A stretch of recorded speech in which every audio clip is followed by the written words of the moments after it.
오늘 하나님의 말씀은 전도서 11장 1절에서 10절까지입니다. 전도서 전체 11장인데요. 우리 함께 합독으로 같이 읽도록 하겠습니다. 제가 갖고 있는 구약성경 959페이지입니다. 찾으신 줄로 알고 11장 1절부터 10절까지 같이 함께 읽겠습니다. 너는 내 떡을 물 위에 던져라. 여러 날 후에 도로 찾으리라. 7에게나 8에게 나눠 줄지어다. 무슨 재앙이 땅에 임하는지 내가 알지 못함이니라. 구름에 비가 가득하면 땅에 쏟아지며 나무가 나무로나 북으로나 쓰러지면 그 쓰러진 곳에 그냥 있으리라. 풍세를 살펴보는 자는 파종하지 못할 것이요 구름만 바라보는 자는 거두지 못하리라. 바람의 길이 어떠함과 아이벤 자의 태에서뼈가 어떻게 자라는지를 내가 알지 못함같이 만사를 성취하시는 하나님의 일을 내가 알지 못하니라. 너는 아침에 씨를 뿌리고 저녁에도 손을 놓지 말라. 이것이 잘 됐는지 저것이 잘 됐는지 혹 둘이 다 잘 됐는지를 알지 못함이니라. 빛은 실로 아름다운 것이라. 눈으로 해를 보는 것이 즐거운 일이로다. 사람이 해를 살면 항상 즐거워할지로다. 그러나 캄캄한 날들이 많으리니 그 날들을 생각할지로다. 다가올 일은 다 헛되도다. 청년이여 내 어린 때를 즐거워하며 내 청년의 날들을 마음에 기뻐하여 마음에 원하는 길들과 내 눈이 보는 대로 행하라. 그러나 하나님이 이 모든 일로 말미암아 너를 심판하실 줄 알라. 그런즉 근심이 내 마음에서 떠나게 하며 악이 내 몸에서 물러가게 하라. 어릴 때와 검은 머리의 시절이 다 헛되니라. 아멘. 불확실한 미래를 어떻게 살 것인가 라는 제목으로 오늘 전도서 11장을 가지고 말씀 나누겠습니다. 미래라는, 여러분 미래를 생각하면 어떤 생각이 드시나요? 미래하면 앞으로 펼쳐질 일들에 대한 소망을 가지신 분도 계시고, 미래를 생각하면 답답한 마음이 들 수도 있고, 정말 급변하게 되는 이 세상 가운데 불확실한 그런 생각들을 가질 수 있습니다. 요즘 같은 세상에서 미래를 정확히 예측한다는 일은 사실 불가능에 가까운 일입니다. 더더욱 안개와 같은 그러한 시간들이 또 앞으로 다가올 시간이라고 저희가 생각이 많이 듭니다. 여러분, 트렌드라는 말을 많이 들어보셨을 것입니다. 이 트렌드가 아주 중요합니다. 특별히 이 마케팅 하는 분들한테 또 그리고 세상을 앞으로 예견하는 분들한테 트렌드라는 앞으로 다가올 어떤 상황, 어떤 형태가 되어질까, 이 트렌드라는 말에 대해서 굉장히 중요하게 생각합니다. 그렇지만 이 트렌드라는 것만으로도 미래를 내다볼 수 없습니다. 그렇다면 여러분, 우리 마케팅에서 얘기하는 시장조사라는 게 있습니다. 어떤 걸 준비할 때 회사든 또 교회든 뭘 준비할 때 이 시장조사라는 게 있습니다. 그곳의 데모그래픽을 좀 조사하고 어떤 사람들이 살고 어떤 것들이 있는지 등등 이런 것들을 조사하는 것이 시장조사입니다. 시장조사를 하면 미래가 확실합니까? 이 마케팅 불변의 법칙, 예측 불가의 법칙에서 시장조사에 대해서 이렇게 얘기합니다. 시장조사는 참고 자료일 뿐이지 판단의 근거가 될 수 없다라고 정의하는 책들도 있습니다. 그렇습니다. 시장조사를 할지라도 결코 미래를 예측할 수 없는 것입니다. 그저 과거를 해석하는 자료일 뿐이라고 이야기합니다. 시장조사는 누가 살고 어떤 것을 해왔으며 앞으로 이렇게 될 거라고 추측을 하지만 그것은 과거를 해석하는 자료일 뿐이다 라고 얘기합니다. 그렇다면 여러분, 불확실한 미래를 저와 여러분들은, 신앙인이라고 얘기하는 우리들은 어떻게 살아가야 할까? 12월 30일이 드디어 왔습니다. 2022년도 어느덧 하루만 지나면 저희가 새로운 2023년을 우리가 맞이하게 됩니다. 이 새벽에 전도서 11장이 우리에게 그 해답을 주고 있습니다. 여러분, 전도서는 솔로몬이 쓴 책입니다.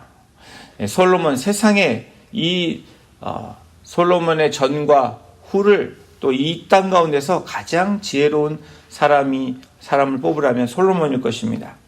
그런데 솔로몬이 노년에 쓴 책이 이 전도서입니다. 다른 말로 이야기하면 인생을 살 만큼 살았던 한 지혜자가 사람들에게, 후손들에게, 또 믿음의 사람들에게 이야기하는 책입니다. 우리 전도서 1장에 보면 헛되고 헛되며 헛되고 헛되니 모든 것이 헛되다 라고 이 전도자는 시작을 합니다. 인생은 허무해 라는 단정에서 시작을 합니다. 그리고 점점 뒤로 가면서 그러니까 그러한 허무한 인생을 극복하려면 말이지 어떻게 해야 될까? 이렇게 한번 해보면 어떨까? 저렇게 한번 해보면 어떨까? 라는 방법들을 제시합니다. 단순히 허무한 인생, 한번 사는 인생, 또 그냥 살다가 가는 것이야 라고 말하는 것이 아니라 그 주어진 인생을 가치 있게, 또 보람 있게, 그리고 의미 있게 살아가는 방법을 이야기하고 있습니다. 그래서 전도자는 이 7장, 전도서 7장부터 그 방법론에 대해서 하나씩 이야기하고 있는데요. 오늘 11장, 저희들이 읽는 본문이 아주 중요한 본문입니다. 우리 1절을 함께 합독해 보겠습니다. 시작. 너는 내 떡을 물 위에 던져라. 여러 날 후에 도로 찾으리라. 인생은 허무하고 한 번 가면 2022년 12월 30일 이 하루가 한 번 가면 다시 돌아오지 않는 것이 인생입니다. 여러분 동의가 되시죠? 그러한 인생을 어떻게 살아야 하는가에 대한 해답을 이 전도자가 1절에서 이야기해 주는데 내 떡을 물 위에 던지라 라고 이야기합니다. 그러면 후일의 도로 찾을 것이다. 여러분 이게 무슨 말입니까? 네가 먹고 있는 떡을 물에 던지라는 건가요? 여러분 떡을 물에 던지면 어떻게 됩니까? 떡이 풀어지겠죠? 그 떡이 다시 돌아올 리가 없습니다. 상식적으로 떡을 물에 던지면 떡이 어떻게 될까요? 당연히 찾을 수 없습니다. 그런데 오늘 전도자는 내 떡을 물 위에 던지라 라고 명령을 합니다. 다시 말하면 우리에게 조언도 하고 우리에게 부탁을 합니다. 여러분 이 쉬운 성경을 보면 원어인 히브리어 아주 근접한 해석을 하고 있는데 씨앗을 물 위에 던져라. 이것이 이 쉬운 성경에 나온 이 해석입니다. 그 현대인의 성경을 보면 어떻게 해석되냐면 너는 물질을 후하게 나누어 주어라. 이와 같이 쉬운 성경이나 현대인의 성경을 보면 이것을 해석으로 결론 짓는다면 이웃을 위한 구제와 나눔이라는 그 제목으로 우리가 생각해 볼 수 있습니다. 또 다른 해석을 보면 이 당시 BC 1000년이 좀 지난 한 40년 정도 솔로몬이 살았던 이 노년의 시간에 이 컨텍스트를 살펴보면 내 떡을 물 위에 던지라 라는 이 컨텍스트를 우리가 이해해 본다면 전도자는 헛된 인생에서 그냥 있는 것이 아니라 자신이 가지고 있는 것을 물 위에 던지라는 겁니다. 조금 여러분이 경제적으로 생각을 해보면 이코노미컬리 생각을 해보면 그 당시에 가장 이득을 볼 수 있었던 컨텍스트는 뭐냐면 이 해상무역이었습니다. 해상무역은 그 당시 자체가 위험 부담이 큰 일들입니다. 우리에 투자하는 것은 하이 리스크가 존재하고 있었던 그런 시대입니다. 그 당시 또한 유대인들에게 물은 죽음이라는 것과 연결되어져 있고 그리고 막막함의 상징이 바로 물로 쓰여진 물이라는 단어를 생각할 때 장소를 생각할 때 유대인들이 그렇게 생각을 했습니다. 그래서 바다에 나가는 일은 죽는 일과 연결되어 그렇게 생각을 했습니다. 그렇게 위험한 일이지만 가치 있는 일로 인생을 걸만한 일이다. 그렇게 되면 나중에 많은 것들로 돌아오게 될 것이다. 그렇게 해석도 할 수 있습니다. 헛된 인생, 불확실한 미래, 예측이 불가한 세상을 어떻게 살 것인가에 대해서 첫 번째 해석, 구제와 그리고 남을 돕는 일에 너의 인생을 써라. 또 아니면 여러분 크게 본문을 좀 더 해석한다면, 그 컨텍스트를 해석한다면 위험한 일이지만 그것에 투자할 때 많은 것들로 내게 돌아온다. 이렇게도 해석을 할 수 있습니다. 그러나 여러분 2절에 나오는 이 구절을 본문을 해석할 때 조금 적합하지 않다는 생각이 들게 됩니다. 그래서 2절을 이렇게 해석할 수 있어요. 우리 2절 먼저 함께 읽어보겠습니다. 7에게나 8에게 나눠줄지어다. 무슨 재앙이 땅에 임하는지 내가 알지 못함이니라. 7명, 8명에 나누어주라고 얘기합니다. 또 나눔에 대해서 이야기합니다. 구제에 대해서 생각해 볼 수도 있습니다. 최대한 많이 나누어 주라 라고 이야기합니다. 이 7이라는 숫자는 완전한 숫자입니다. 거기다가 더함이 8이라는 숫자는 더 많은 것들로 주라는 것입니다. 전도자가 분산 투자를 이야기하고 있습니까? 그렇게도 해석을 할 수도 있지만 1절의 나눔과 구제에 대해서 또한 그 당시의 위험을 감수한 과감한 투자를 할 때에 여러 것에 투자하라는, 그래서 여러 것에 나누어 주라는 그런 해석도 가능합니다. 그냥 한두 사람 할 것이 아니라 많이 나눠주고 베풀라. 또 많이 한 곳에 집중하는 것이 아니라 여러 곳에 그렇게 투자를 해서 더 많은 것들을 이렇게 얻게 해라 라는 얘기도 될 수 있습니다. 우리 1절 2절을 다시 한번 보겠습니다. 너는 내 떡을 물 위에 던져라. 11알 도로 찾으리라. 7에게나 8에게 나눠 줄지어다.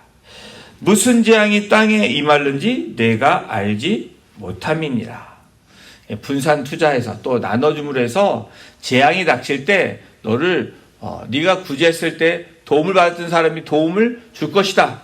여러분 이게 됩니까? 구제와 나눔은 남이 뭔가를 인베스트해서 나중에 받을 것을 생각하는 나눔과 구제가 아닙니다. 여러분 우리가 다시 한번 1절 2절에 돌아와서 너는 내 떡을 물 위에 던지라. 이 떡에 대한 우리의 정의가 필요합니다. 너의 떡, 저와 여러분의 떡, 우리들의 떡이 과연 어떤 떡일까? 여러분 이 떡이 신약 성경에서 아주 정확하게 우리에게 제시해주고 있습니다. 이 신약 성경에 오면 떡에 대한 것을 분명히 알 수 있는데 요한복음 6장 32절 33절에 주님께서 이렇게 말씀하십니다. 예수께서 이르시되 내가 진실로 진실로 너희에게 이르노니 모세가 너희에게 하늘로부터 떡을 준 것이 아니라 내 아버지께서 너희에게 하늘로부터 참떡을 주시나니 하나님의 떡은 하늘에서 내려 세상에 생명을 주는 것이니라. 그러면서 요한복음 6장 51절에 예수님께서 이렇게 결론을 내리십니다. 나는 하늘에서 내려온 살아있는 떡이니 사람이 이 떡을 먹으면 영생하리라. 주님께서 I'm the living bread라고, 나는 살아있는 떡이라고 말씀하십니다. 여러분 오늘 저희가 읽은 이 전도서를 떡이라는 예수님 중심으로 풀어가면 이 전도서에 답이 나옵니다. 그리고 우리에게 그 해답을 주고 있습니다.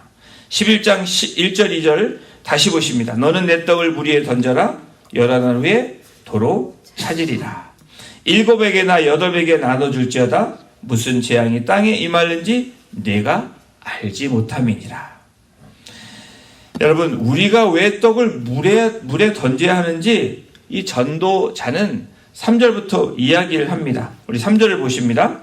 구름에 비가 가득하면 땅에 쏟아지며 나무가 나무로나 북으로나 쓰러지면 그 쓰러진 곳에 그냥 있으리라.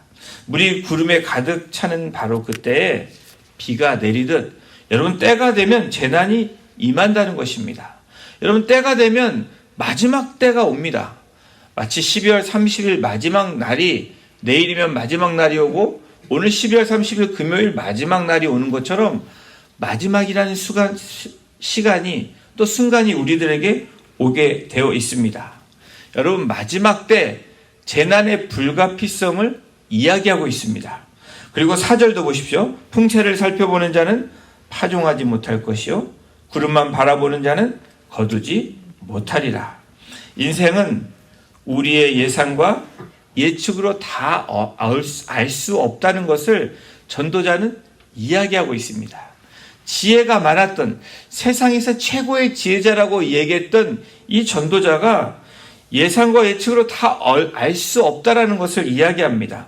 그러면서 5절도 보십시오. 바람의 길이 어떠함과 아이벤 자의 태에서 뼈가 어떻게 자라는지를 내가 알지 못함같이 만사를 성취하시는 하나님의 일을 내가 알지 못하느니라. 이 전도자는 5절에서 인생이 모르는 세 가지를 예를 들고 있습니다. 인생이 모르는 게 세 가지뿐이겠습니까? 더 많이 있습니다. 근데 전도자가 쉽게 설명하기 위해서 세 가지를 예를 들었습니다. 바람의 길을 우리는 모른다는 것입니다. 여러분, 바람이 어디서부터 와서 어디로 가는지 알고 계십니까? 그냥 부는 것이 바람이라는 것을 알지 그 길을 우리가 알 수 없습니다. 또 태아의 뼈가 어떻게 성장하는지 여러분 아십니까? 모릅니다. 그리고 만사를 성취하시는 하나님의 일, 저희는 하나님을 안다고 하지만, 하나님의 일을 안다고 하지만 아주 미약히 부분적으로 조금 안다는 겁니다. 여러분, 아무리 공부를 많이 하고 이 전문인, 이 PhD 박사라고 하는 분들이 있지만 박사가 모든 것을 압니까? 그렇지 않습니다. 자기 분야만 딥 다운해서 그 깊이 파고 들어가서 얻은 학문들을 통해서 주는 학위가 박사 학위입니다. 여러분, 자기 분야밖에 알 수 없습니다. 그러면서 7절에 전도자가 다음과 같이 이야기를 합니다. 우리 7절 같이 읽어보겠습니다. 빛은 실로 아름다운 것이라 눈으로 해를 보는 것이 즐거운 일이로다. 이 빛이 나옵니다. 여러분, 빛도 이 신약 성경에 보면 예수님께서 요한복음 8장 12절에 나는 세상의 빛이라고, I am the light of the world, 세상의 빛이라고 예수님이 말씀합니다. 여러분, 전도자 코헬렛은 삶이 제한적이기 때문에 여러분, 삶이 영원하지 않다라는 겁니다. 이 땅에 우리의 삶은 영원하지 않습니다.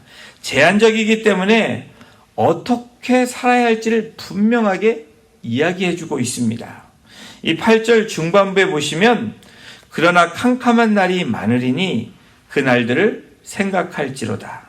다가올 일은 다 헛되도다. 여러분, 우리가 인생을 살아가면서 여러분, 캄캄한 날이 많이 다가온다라는 겁니다. 오래 계신 분도 계시고 살아가신 이 인생을 중반쯤 사신 분도 계십니다. 또 아직도 살 날이 창창하신 분도 계십니다. 근데 여러분, 전도자는 분명하게 얘기합니다. 그러나 캄캄한 날들이 많다라는 겁니다. 여러분, 우리의 삶에서 또 2022년을 보내면서 밝은 날이 많으셨습니까? 캄캄한 날이 많으셨습니까?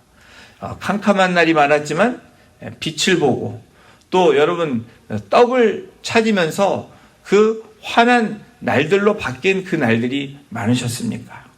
사랑하는 성도 여러분, 만사를 성취하시는 하나님을 믿는 것, 그리고 그 하나님을 의지하는 삶이 헛된 인생이 아닌 최고의 인생이라는 것을 전도자는 말하고 있는 것입니다. 그것이 의미 있는 일이고 가치 있는 일이고 즐거운 일이고 행복한 일이라고 이 코헬렛, 이 전도자는 이야기합니다. 그래서 생명의 떡을 물 위에 던지라 라고 얘기합니다. 여러분, 이 생명의 떡, 이 예수 그리스도, 여러분, 물은 무엇을 얘기합니까? 리빙 워터, 예수님이시면서도 또 성령을 얘기합니다. 우리의 가치 있는 삶이 되기 위해서는 저와 여러분, 이 생명의 떡 예수 그리스도를 의지하며 성령께 나아가는 삶이, 그러면 어떻게 됩니까? 여러 날 후에 도로 찾으리라. 여러분, 다시 말하면 저와 여러분들이 예수 그리스도 성령님과 함께 동행하는 삶이 될 때 영원한 삶으로 다시 찾는 그날이 올 것이라는 것을 전도자는 이야기하고 있는 것입니다. 여러분, 오늘 이 11장을 보면서 우리에게 내 떡을 물 위에 던지고 열한 도로 찾으리라는 분명한 이 메시지를 전하고 있습니다. 그냥 문장 자체가 아닌 생명을, 영원한 생명에 대해서 전도자는 이야기하고 있는 것입니다. 그러면서 여러분, 내일 이 전도서가 12장으로 끝나는데, 내일 본문에 보면, 생명의 삶 내일 본문의 마지막 12장에 다음과 같이 결론을 내립니다. 여러분, 우리 성경 이 12장 9절부터 12절까지 우리 함께 같이 읽어보겠습니다. 시작.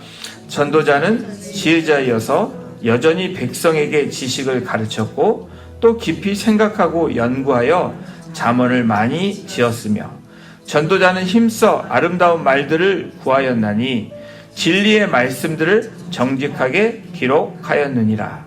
지혜자들의 말씀들은 찌르는 채찍들 같고 회중의 스승들의 말씀들은 잘 박힌 목 같으니 다한 목자가 주신 바이니라. 내 아들아, 또 이것들로부터 경계를 받으라. 많은 책들을 짓는 것은 끝이 없고 많이 공부하는 것은 몸을 피곤하게 하느니라. 여러분, 이 전도자가 뭐라고 얘기하고 있습니까?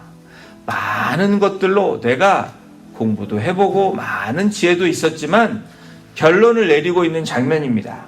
사람의 본분, 너희들의 본분, 나의 본분이 무엇인지를 전도자는 후세에 남기고 싶었을 것입니다. 오늘 2800년이 지난 저와 여러분들, 2900년이 지난 저와 여러분들에게 무엇을 얘기하고 있습니까? 13절에 마지막 중요한 결론을 우리들에게 주고 있습니다. 우리 13절 함께 같이 합독합니다. 시작. 이래 결국을 다 들었으니 하나님을 경외하고 그의 명령들을 지킬지어다. 이것이 모든 사람의 본분이니라. 여러분, 아멘이십니까? 하나님을 경외하고 그의 명령들을 지킬지어다. 이것이 모든 사람들의 본분이니라. 사랑하는 성도 여러분, 전도자가 이 코엘렛이 말하고 싶은 게 무엇이었을까? 헛되고 헛되니 모든 것이 헛되다. 그냥 인생이 헛되니까 그것으로 끝나냐? 이렇게 이야기하는 것이 아니라 헛된 인생, 불확실한 인생, 우리가 미래가 불확실할지라도 안개처럼 보여있는 삶일지라도 분명히 이야기하고 있는 전도자의 마지막 메시지는, 결론은 무엇이냐면 하나님을 경외하고 하나님이 말씀하신 그 명령들을 지키는 것이다 라고 얘기합니다. 그럴 때 모든 사람이, 여러분, 그러한 놀라운 은혜로 살아갈 수 있고, 그것이 하나님께서 지은 사람의 본분, 살아가야 될 그 삶의 길이고 좌표가 되고 그 삶의 모범이 되는 것이다 라고 결론을 짓고 있습니다. 사랑하는 성도 여러분, 2022년도 12월을 보내며 이제 하루만 지나면 우리가 다시 돌아오지 않는 그 날들을 우리가 기다리고 있습니다. 그러나 여러분, 분명한 것은 하나님께서 우리에게 주시는 하나님을 경외하는 것, 하나님 두렵고 떨림으로 하나님 앞에 매일매일 나오는 저와 여러분들이라면 우리의 인생은 결코 헛되고 헛된 인생이 아니고 의미 있고 즐겁고 행복하고 복된 인생이라고 우리가 2022년을 마감할 줄로 믿습니다. 여러분, 그러한 인생으로, 그러한 삶으로 오늘 그리고 내일을 마감하면서 또 새로운 2023년을 맞이하시는 우리 복된 성도님들 한 분 한 분 되시기를 주님의 이름으로 축원합니다. 기도하시겠습니다. 하나님, 우리 하루하루의 삶이 불확실한 삶이고 안개에 쌓인 정말 한 걸음도 나아갈 수 없는 그 삶임을 다시 한번 고백합니다. 그런 안개 같고 불확실한 우리의 미래고 우리의 길이지만 주님이 우리의 손을 잡고 우리의 인도자가 되어서 한 걸음 한 걸음 나아가는, 그래서 주님의 손을 놓지 아니하고 하나님을 경외하며 그 말씀하신 말씀대로 순종하며 나아갈 때 그 인생이 복된 인생이고, 비록 눈에 보여지지 않고 안개같이 뿌연 그런 우리의 인생일지라도 그 길이 좁은 길, 좁은 문이지만 가장 복된 일이고 의미 있고 가장 가치 있고 가장 행복한 그 길을 걸어가는 우리가 됨을 다시 한번 고백하며, 전도자 코엘렛이 말하고자 했던 그 말씀대로 오늘도 우리가 지키며 여호와를 경외하며 그 말씀대로 순종하며 나아가는 오늘 하루가 되게 하시고, 또 2020년도를 그렇게 마감함으로 2023년 새해를 우리가 함께 맞이하는 복된 또 거룩한 하나님의 백성 될 수 있도록 주께서 인도하여 주시옵소서. 감사드리며 이 모든 말씀을 우리를 권하신 예수님의 이름으로 감사하며 기도드렸습니다. 아멘.